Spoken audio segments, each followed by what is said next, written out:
Hello everyone, welcome to my YouTube channel where we do painting tutorials. I've started by pre-weighing my watercolors. I'll mainly be using as a yellow deep and paynes gray for this, just those two colors. And while they're taking a moment to activate, I wet the upper half of my page with just some clean water because I'll be working my first layer well wet. And I start by dabbing just a bit of the yellow, a bit off center at the very top, and then I'm going to surround it with paynes gray. I'm just gonna leave the water this on the sheet of paper to blend them out for me. I'm not going to go directly with the paynes gray over the yellow because it may make a icky muddy kind of green color and I don't want that. Then while it is still wet, I gently dab over the yellow with a paper towel to create a very subtle highlight, a very gentle diffused one for the sun that is beaming through this misty, cloudy, hazy sky. This is actually inspired by a picture my friend sent me over a sunrise or a sunset we had a while back. If you want to check the original reference picture, it's gonna be linked down in the description box for free, along with a traceable that is exclusive to my Patreon supporters. And now that the moment has passed, I take the tip of the brush and I use horizontal brush strokes to try and feather these out to very lightly help them blend.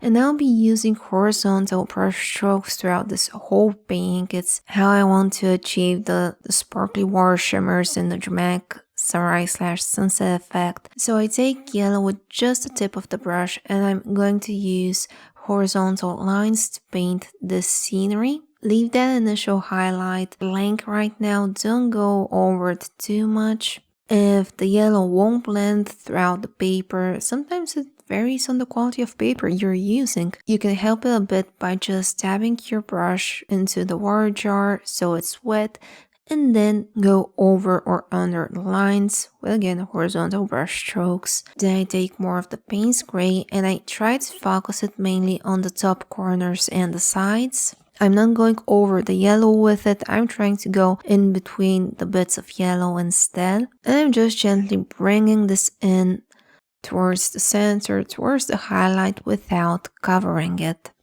I keep on adding more of the paynes gray till the top corners look mostly black. And then if that horizon line has dried a bit funky, I'm just going to quickly reactivate it with a wet brush to make sure it's smooth and you don't see any random blotches. And I'm quickly going to darken it up with a bit more of the paynes gray. Then for the lower half of the painting, I will have little seascape. So I just dab my brush directly into the paynes gray. I have not added water over this part of the background. The paper is dry.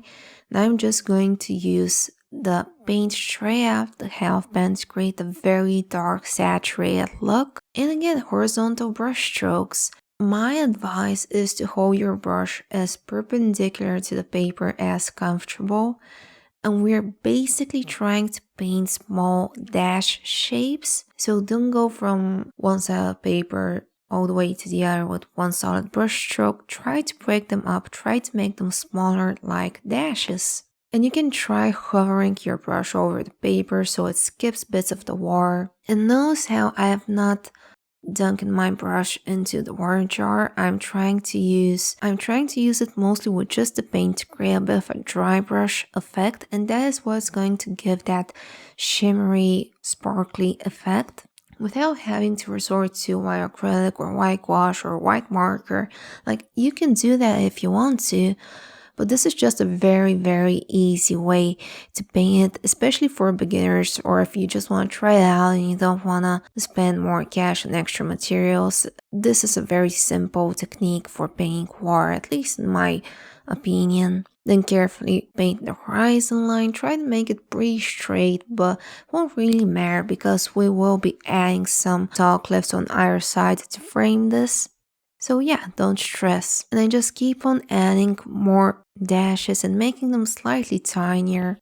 Notice how I've left most of the highlights in the central part of the scene, like right in the middle, and that's because that's right under the sunlight where the sunlight is beaming through, so the sun is making the water go all shimmery.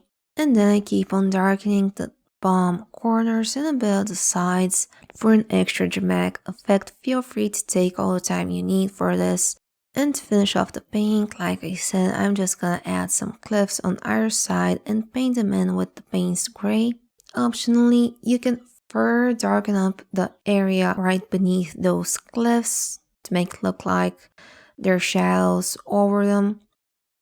But since the sides are already pretty dark, you may opt to skip this. And I'm gonna finish it off by adding some skipping stones. That's fancy speech for just random blobs of paint. And then a couple of seagulls right over the horizon.